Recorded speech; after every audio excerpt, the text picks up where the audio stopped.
আবির মায়ের উদ্দেশ্যে ঠাট্টার স্বরে বলে উঠল, এর উল্টোটাও তো হতে পারে। যেমন তোমার বৌমা তোমার কোলে ঘুমিয়ে গেল, আর তুমি তাকে ঘুম পাড়াতে পাড়াতে আমার জন্য অপেক্ষা করলে। ছেলের এরকম ঠাট্টায় ভ্যাবাচাকা খেলেন মালেহা খান। আবির পুনরায় শান্ত অথচ কড়া বলে উঠল, কাল থেকে তোমায় যেন বসে থাকতে না দেখি। আমার কিছু লাগলে চেয়ে নিব, আর খাবার টেবিলে রেখে দিও, আমি খেয়ে নিব। এই কথার কোনো উত্তর বা না দিয়ে মালেহা খান স্বাভাবিক কণ্ঠে বললেন, তানবীর, মেঘ এখনও খায়নি, একটু ডেকে আসবি? এখন খাবে কি না? তানবীর ঠিক আছে বলে ওপরে গেল। আবিরও নিজের রুমে গেল। 5 মিনিটে ড্রেস পাল্টে ফ্রেশ হয়ে নিচে নামছে। এতক্ষণে মেঘ খাবার টেবিলে চলে এসেছে। ভেবেছিল ভাই ফ্রেশ হয়ে নামার আগে তাড়াতাড়ি খেয়ে পালাবে। খাওয়া অর্ধেক হতেই তার দৃষ্টি নিবদ্ধ হয় সিঁড়ির পানে। কালো টি শার্ট আর ট্রাউজার পরে হাতে মোবাইল নিয়ে আপন মনে নামছে আবির। মেঘ সরু চোখে নিরীক্ষণ করছে আবিরকে। মানুষটাকে দেখে হৃদয়স্পন্দন বাড়তে লাগলো মেঘের। এখন সে স্পষ্ট অনুভব করছে তার বুকের ভেতরে কিছু একটা হচ্ছে, কিন্তু বোধগম্য হলো না কি হচ্ছে। নিজের অজান্তেই বুকের বাঁ পাশে হাত রাখলো মেঘ। অনুভব করলো কিছু একটা অনবরত নৃত্য করছে বুকের ভেতর। আবিরের চেয়ার টেনে বসার শব্দ ঘোর কাটলো মেঘের। সবেগে হাত নামিয়ে আনলো বুক থেকে। আবির মেঘের ঠিক বিপরীত চেয়ারটাই বসেছে।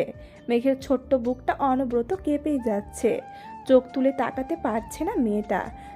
শরীর কাঁপাকাঁপি আর হৃৎপিণ্ডের লাফালাফিতে সে বিদিষ্ট। দিশেহারা অবস্থা অষ্টদশীর। ইচ্ছে করছে ছুটে পালিয়ে যেতে আবিরের সামনে থেকে, কিন্তু পারছে না। মনে হচ্ছে পায়ে শিকল দিয়ে বাঁধা। মালেহা খান হঠাৎ মেঘের হাতে হালকা ধাক্কা দিলেন। কিরে, কি হলো তোর?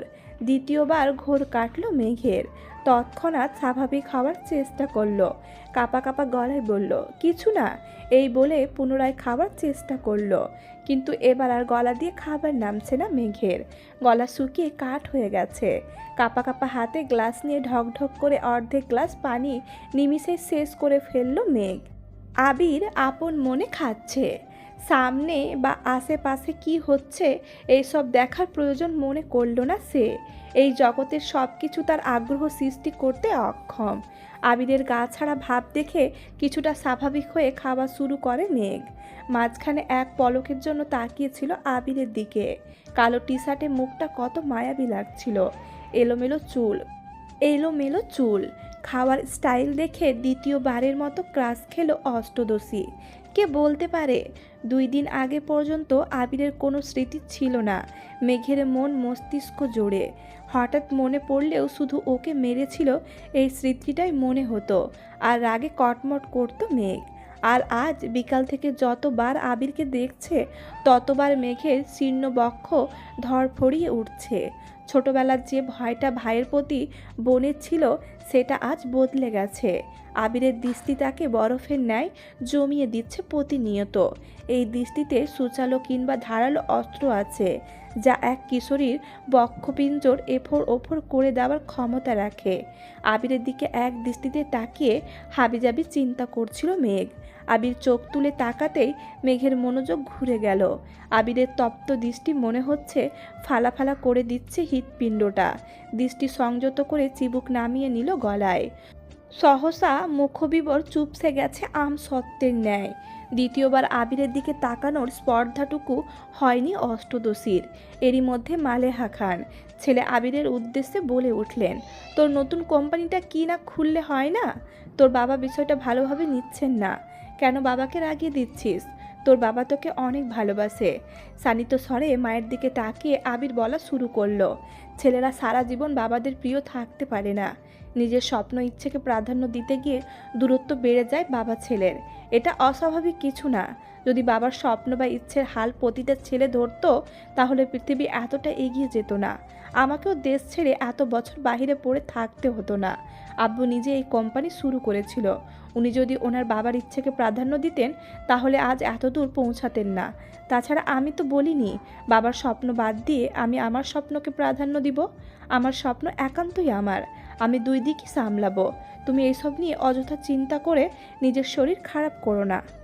মালেহা খান চিন্তিত স্বরে বলে উঠলেন, এত চাপ আর দৌড়াদৌড়ি করে তো নিজে অসুস্থ হয়ে পড়বি বাবা। আবির গম্ভীর কণ্ঠে বলে উঠল, তোমাকে তো বললাম আমার জন্য দুশ্চিন্তা করতে হবে না। তানবীর মাঝখান থেকে বলে উঠল, ভাইয়ার জন্য চিন্তা করার মানুষ আছে বড় আম্মু, তুমি রিল্যাক্স থাকতে পারো। মেঘ এতক্ষণ নীরবে খেলেও এই কথা শোনা মাত্রই ছোট্ট দেহ কম্পিত হয় তার। আতঙ্কিত হয়ে তাকালো আবিরের দিকে। আবির তৎক্ষণাৎ ঘাড় ঘুরিয়ে তাকালো তানবীরের দিকে। অমনি মুখটা চুপসে গেল তানবীরের। করুণ স্বরে বলল, সরি ভাই। পিনপতন নীরবতা খাবার টেবিলে, কেউ কোনো কথা বলছে না। মেঘের মনটা সহসা খারাপ হয়ে গেল। তানবীর আবিরের একনিষ্ঠ ভক্ত, এক কথায় দুইজন দুইজনের বেস্ট ফ্রেন্ড। আবির গুরুগম্ভীর স্বভাবের, রাগী কথা কম বলে, কিন্তু দিন শেষে আবিরের অপ্রকাশিত আবেগগুলো তানবীরকে শেয়ার করে এসেছে এত বছর। এমনকি এখনও আবিরের থেকেও বেশি তানবীর ভালোবাসে আবিরকে। আবির যদি বলে সারা রাত এক পায়ে দাঁড়িয়ে থাকবি, তানবীর তাই করবে। অবশ্য করবে নাই বা কেন, সেই কলেজ লাইফ থেকে রাজনীতি করার ইচ্ছা তানবীরের। পড়াশোনাতে তার বিশেষ আগ্রহ ছিল না। বড় আব্বু এবং আব্বুকেও বলেছে কয়েকবার, তাদের কড়া জবাব, রাজনীতি আমাদের পছন্দ না, এই বাড়ির কেউ রাজনীতি করবে না। একদিন বাধ্য হয়ে ভাইকে কল করেছে তানবীর। ভালো মন্দ কথা শেষ করে তানবীর ভয়ে ভয়ে বলল, ভাইয়া তোমার সাথে আমার একটু কথা ছিল। আবির সাবলীল ভঙ্গিতে উত্তর দিয়েছিল সেদিন, রাজনীতি করতে চাস তাই তো? তানবীর নিজের কানকে বিশ্বাস করতে পারছিল না। আবির এত স্বাভাবিকভাবে কথাটা বলছে। আবির, তুই রাজনীতি কর, সমস্যা নাই, কিন্তু কিছু বিষয় মাথায় রাখবি। বিষয়টা দেখতে যতটা সহজ ততটা সহজ না। একনিষ্ঠ এবং সৎ থাকতে হবে তোকে। দলমত নির্বিশেষে তোকে সত্যার পথে চলতে হবে। পাচাটা স্বভাব যেন না হয়। তানবীর ভয়ে ভয়ে বলল, বড় আব্বু এবং আব্বু তো রাজি হচ্ছে না। আবির হেসে উত্তর দিয়েছিল, এইসব আমি সামলে নিব, তুই আমায় কথা দে, তুই তোর জায়গাটায় সৎ থাকবি, আর যে কোনো সমস্যা আমায় শেয়ার করবি। সেদিন খুশিতে তানবীরের চোখ টলমল করছিল। আবির সামনে থাকলে হয়তো জড়িয়ে ধরে কেঁদে দিত ছেলেটা। সেই দিনই ভাইকে কথা দিয়েছে, সে সারা জীবন সৎ থাকবে এবং একনিষ্ঠভাবে রাজনীতি করবে। এরপর থেকে রাজনীতি সম্পর্কিত যত ঝামেলা আছে, কি করা দরকার, কোনটা করলে ভালো হবে, সবই ভাইয়ের সাথে সিদ্ধান্ত নিয়েছে তানবীর। আজ সে ছাত্রলীগের সহ সভাপতি। সবটুকু ক্রেডিট আবিরের। আগামী বছর মেয়র নির্বাচনের পরে নতুন করে সভাপতি করা হবে, তাই তানবীর চেষ্টা করছে যেন এইবার সভাপতি হতে পারে। তানবীরের রাজনীতির জন্য বাবা চাচার সাথে আবিরের কথা কাটাকাটি সেই শুরু থেকেই, কিন্তু আবিরের এক কথা, তানবীর রাজনীতি করবে। আজ সন্ধ্যায়ও বাবা চাচার মুখের ওপর বলেছিল তানবীরকে কোনো প্রকার বাধা যেন না দেওয়া হয়।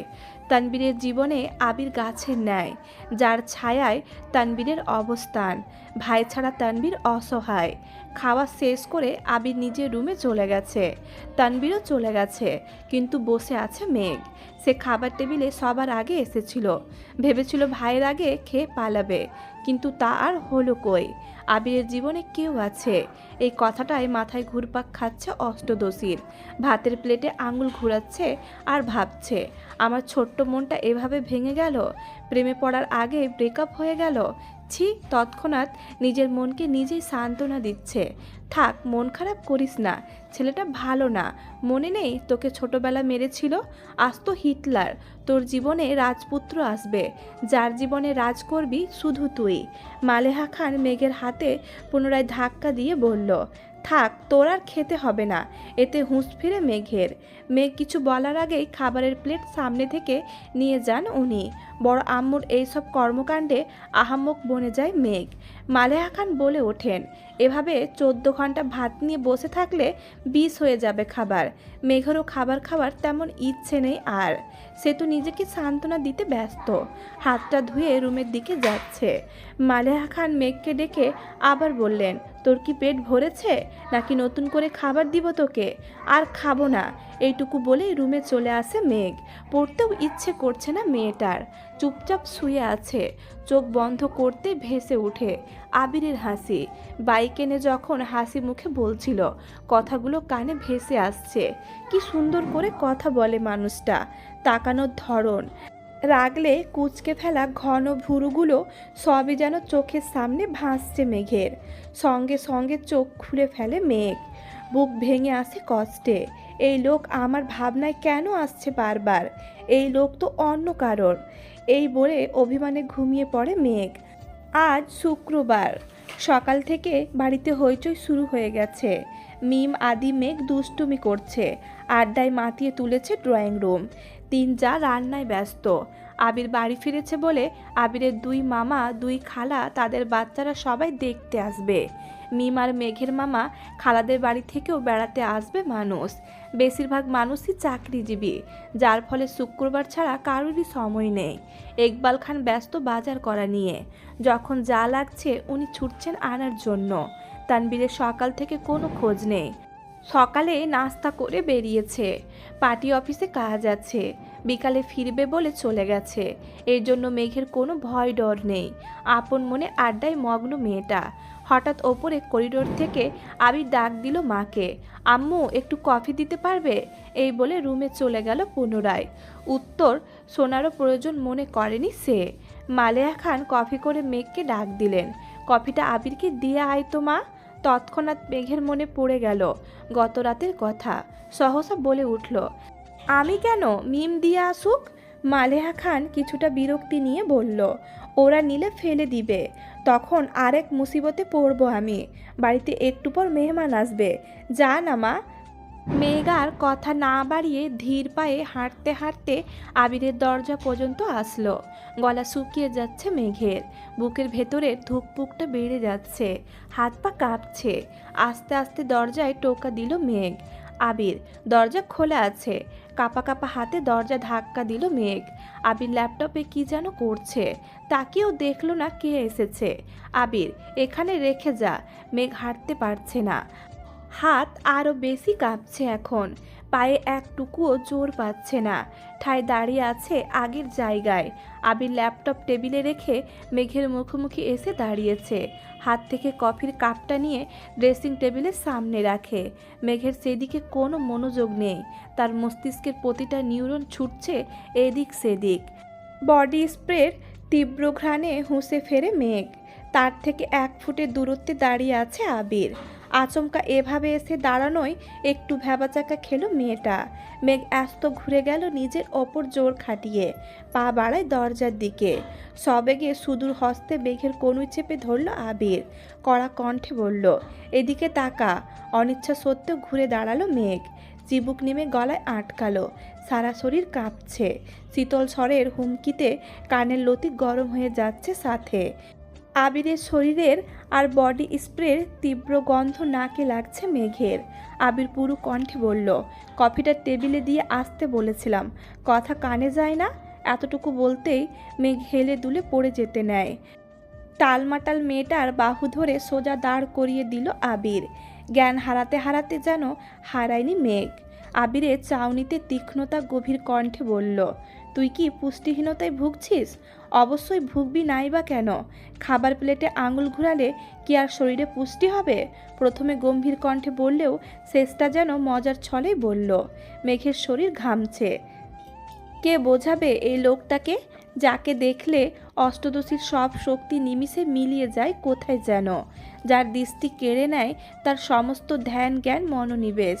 আবির সাবলীল ভঙ্গিতে বলে উঠল, যেতে পারবি নাকি দিয়ে আসবো? নিজেকে সামলে মেঘ বলল, পারবো। তারপর গুটি গুটি পায়ে রুম থেকে বের হয়ে যায় মেঘ। আবির তাকিয়ে আছে অষ্টদশীর হাঁটার পানে। মেঘ কোনো রকমে নিজের রুম পর্যন্ত এসেছে। এক দৌড়ে এসে খাটে শুয়েছে। মন মস্তিষ্ক অস্বাভাবিকভাবে লাফালাফি করছে। কয়েক মুহূর্তের মধ্যেই নিজের অস্তিত্ব খুঁজে পেল না। সেন্স হারিয়ে পড়ে আছে বিছানায়। 11টার পর থেকে মেহমান আসা শুরু হয়েছে। বাড়িঘর ভরে গেছে আত্মীয় স্বজনে। মিম আদি গোসল করে সেজেগুজে গল্প করছে সবার সাথে। আবির একেবারে নামাজের সময় ঘর থেকে বের হয়েছে। টুপি পাঞ্জাবি পরায় অন্যান্য দিনের থেকেও অনেক সুন্দর লাগছে ছেলেটাকে। সবাইকে সালাম দিয়ে টুকটাক কথা বলে মামাদের সাথে বেরিয়ে যায় নামাজ পড়তে। মেঘের দেহ এখনও বিছানায় লেপ্টে আছে। বোনকে খুঁজতে মিম ওপরে গিয়ে দেখে মেঘ ঘুমাচ্ছে। ডাকতে ডাকতে মেঘের ঘুম ভাঙে। মিম, আপু, ও আপু ওঠো, এখন ঘুমাচ্ছ কেন? বাড়িতে মেহমান চলে আসছে, আজান পড়ে গেছে অনেকক্ষণ আগে। ওঠো, নামাজ পড়ে রেডি হও, আম্মু আমায় পাঠিয়েছে তোমায় ডাকতে। কিছুক্ষণ পর মেঘের জ্ঞান ফেরে, পাশের দেওয়ালে টানানো দেওয়াল ঘড়ির দিকে তাকায়। 1:15 বাজে। তৎক্ষণাৎ শোয়া থেকে উঠে বসে। আবিরকে কফি দিতে গেছিল 8টা থেকে 9টার মধ্যে। 4 ঘন্টার ওপরে তার জ্ঞান ছিল না। 5 মিনিট বসে তারপর গোসলে চলে যায়। নামাজ পড়ে আবিরের দেওয়া একটা জামা পরে নিল মেঘ। বেগুনি রঙের গাউন, মোটামুটি গর্জিয়াস। চুলগুলো খোপা করে নিল। এত লম্বা চুল ছেড়ে রাখলে কিছুই করতে পারবে না সে। মুখে হালকা ফেস পাউডার দিয়ে গোলাপি রঙের লিপস্টিক দিল হালকা করে। রুম থেকে বের হলো প্রায় 3টার দিকে। মামা খালারা সবাই খেতে বসেছে। ছোটদের খাওয়া শেষ। রুম থেকে বের হয়ে করিডোর দাঁড়িয়ে পরিস্থিতি বোঝার চেষ্টা করছে সে। বাড়িতে এত হই হুল্লোড়ের শব্দে মাথা ধরে ফেলছে মেঘের। নজর পড়ে সোফার দিকে। আবিরকে ঘেরাও করে বসে আছে সব মামাতো খালাতো ভাই বোনেরা। তার মধ্যে একজনের দিকে নজর পড়ে, স্পেশাল একজন, মালা আপুর দিকে। মালা আপু অনার্স 3য় বর্ষে পড়তেছে এখন। আবির ভাইয়ার মামাতো বোন।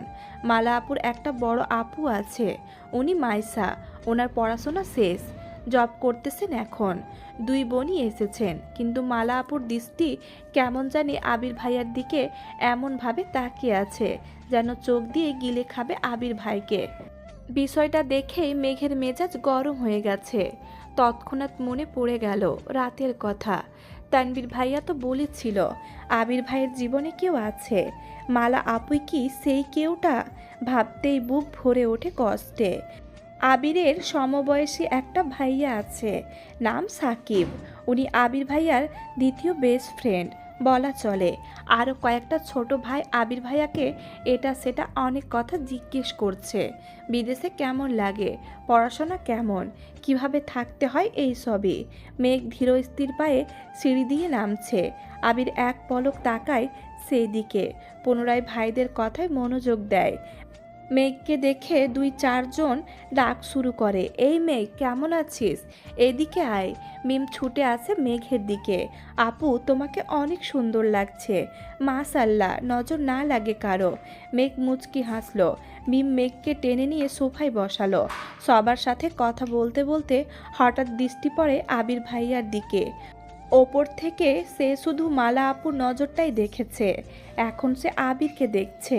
নীল পাঞ্জাবি, সাদা প্যান্ট, মাথায় টুপি, আহা কত মায়াবী লাগছে। আবিরের হাস্য উজ্জ্বল মুখটা দেখে প্রেমে পড়ে গেছে মেঘ। যত্রতত্র দৃষ্টি সরিয়ে বাকিদের সাথে কথা বলায় ব্যস্ত হলো। বড়দের খাওয়া শেষ। মেঘ উঠে সবাইকে সালাম দিয়ে খুশ গল্প করতে লাগে। খালামণিদের অনেক দিন পর দেখছে। আগে বিয়েতে গেলে টুকটাক দেখা হতো, কিন্তু তানবীরের অত্যাচারে মেয়েটা বিয়ে বাড়িতে যাওয়া ছেড়ে দিয়েছে। তাই মামি আর খালাদের সাথে দেখাই হয় না। মামা অবশ্যই মাঝে মাঝে দেখতে আসে, এটা সেটা নিয়ে আসে। সারাদিনের ঘোরাঘুরি শেষে সবাই নিজেদের বাড়ির উদ্দেশ্যে রওনা দেয়। থাকার জন্য বলেছে সবাই, কিন্তু চাকরিজীবীদের কাছে বেড়ানো মানে কয়েক ঘন্টা। বিদায় বেলায় মালা আপুর আচরণে মাথায় রক্ত উঠে যায় মেঘের। ভালো করে বললেই হয় বেড়াতে যাবেন, গায়ে ঢলে পড়ার কি আছে, আশ্চর্য। মালার এরকম আচরণে আবির ভাই তৎক্ষণাৎ সরে না গেলে তো ওপরে পড়ে যেত এই মেয়ে।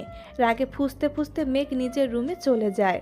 মেহমানদের বিদায় দিয়ে আবিরও বাইক নিয়ে বেরিয়ে পড়ে কোথায় যেন। মাঝখানে তানবীর একবার এসেছিল, সবার সাথে দেখা করে আবার বেরিয়ে গেছে। পার্টি অফিসে কী নিয়ে ঝামেলা চলছে, তাই বসার সময় হয়নি তার। মেঘ নিজের রুমে দরজা বন্ধ করে কাঁদতে লাগলো, কিন্তু কেন কাঁদছে সে নিজেও জানে না। অতিরিক্ত রাগে কান্না আসে মেয়েটার।